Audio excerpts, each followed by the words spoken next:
Hi everyone, I welcome you all to the official YouTube channel of Chandigarh Career Group. Guys, my name is Abhishek and today the question paper that I'm going to discuss is of 2023 CDS, and since I'm the teacher of the physics, so I'll discuss the question of physics itself. So let's start without any delay. Here is the question number 1 and it is a person can see a nearby object clearly through his eyes but cannot see the distant object. नजदीक का दिखाई देता है, दूर का नहीं दिखाई देता है. So first of all आपको ये पता होना चाहिए that he is suffering from myopia.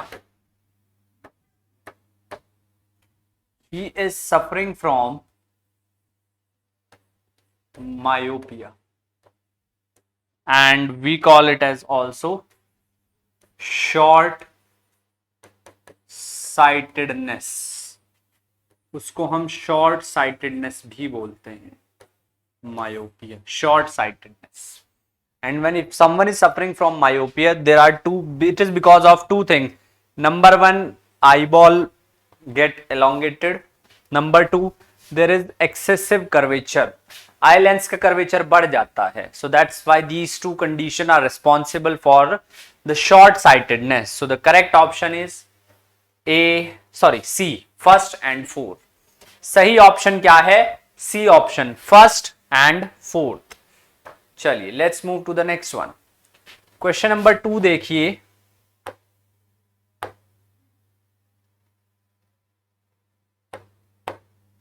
Question number 2 देखिए.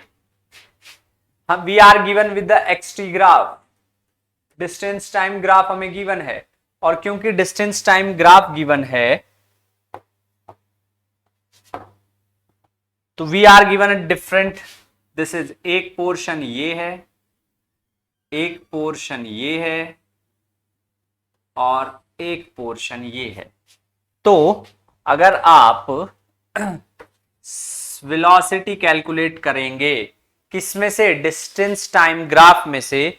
तो आपको जो है स्लोप निकालना है. अब slope of X T graph is velocity. जो xt ग्राफ है, डिस्प्लेसमेंट टाइम ग्राफ है, उसका जो स्लोप है वो क्या होती है? वेलोसिटी होती है. अगर आप ध्यान से देखेंगे वेलोसिटी हम निकालते हैं m, हम निकालते हैं tan थीटा. यहां पर ये है थीटा, यहां पर ये है थीटा और यहां पर ये है थीटा. थीटा 1 2 3, 3 थीटा है. Now what we want is tan theta. tan theta. अब देखें, अगर आप 3 देखें तो theta 3 is the smallest out of the 3. तीनों में से थीटा 3 जो है वो सबसे कम है.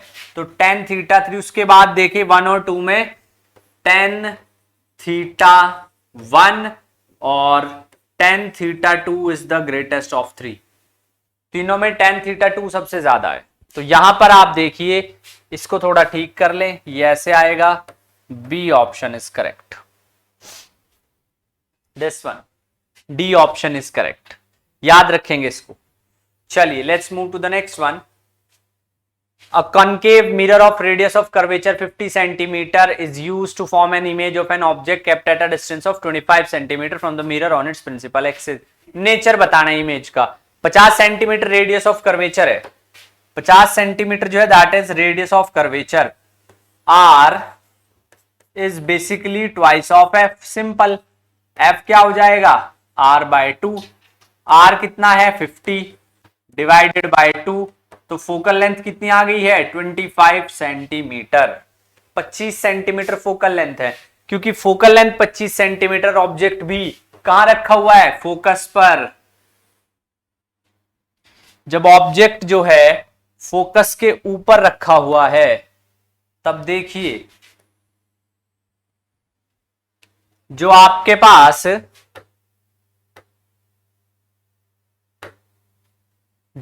पास रेज जाएंगी वो parallel. No no no no no no, ये थोड़ी गड़बड़ हो गई है. इसको मैं थोड़ा रब कर रहा हूं.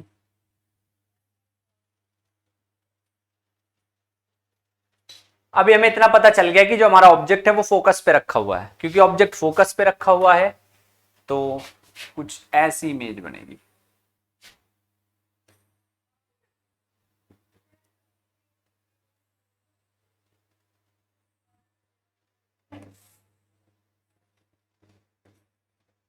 इमेज जो है कहीं पर भी नहीं मिलेगी, तो हमारे पास जो इमेज बनेगी वो इन्फिनिटी पे बनेगी।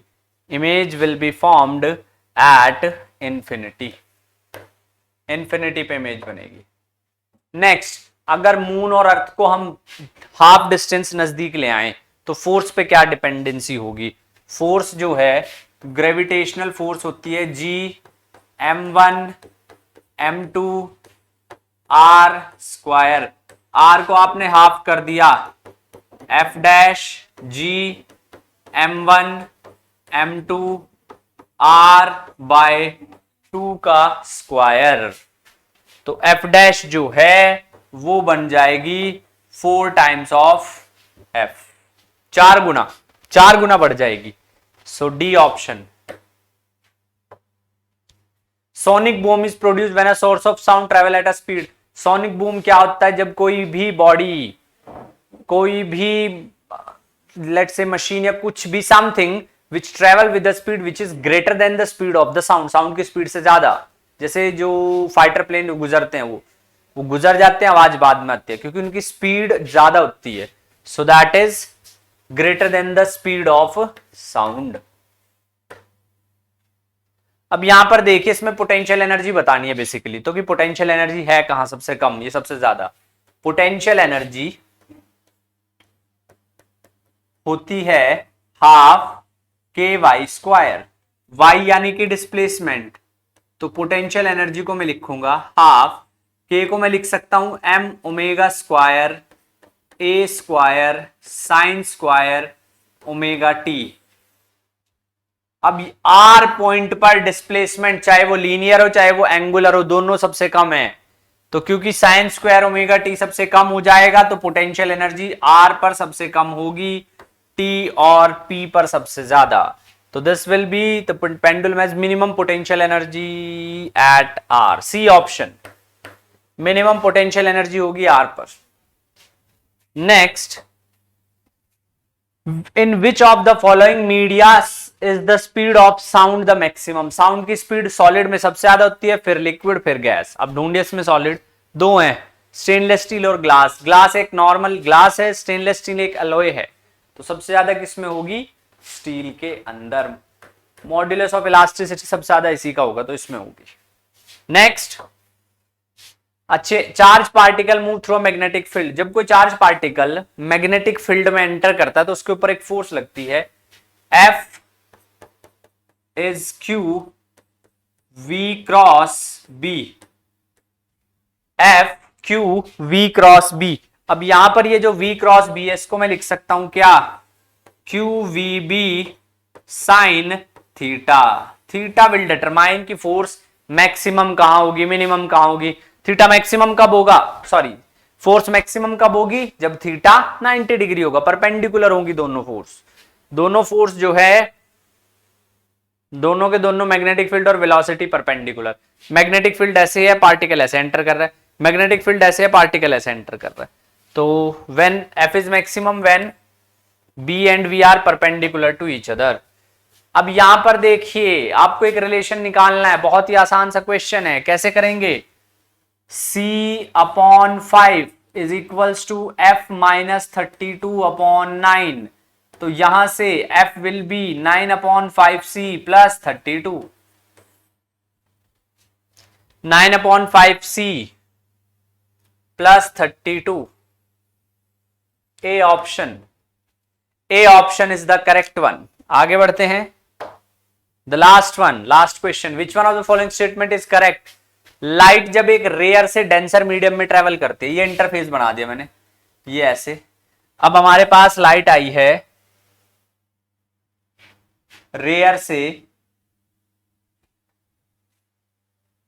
डेंसर में, नॉर्मल की तरफ झुकेगी। डेंसर में स्पीड कम होती है, रेयर में ज्यादा होती है, तो it bend towards the normal and slow down. पहला ऑप्शन ध्यान से पढ़ेंगे, light beam travelling from rare to denser medium slow down and beam towards the normal, first option. तो इस वीडियो में इतना ही, 10 ही क्वेश्चन आते हैं अप्रॉक्सीमेटली। ठीक है जी, आप देख सकते हैं लेवल जनरल साइंस है, बिल्कुल बेसिक। इसी तरह जो है आपको प्रिपरेशन रखनी है अपनी कि आप 10 के 10 क्वेश्चन कर सको। ठीक है जी, सो सी इन द नेक्स्ट वीडियो, तब तक पढ़ाई करते रहें। थैंक यू सो मच, जय हिंद।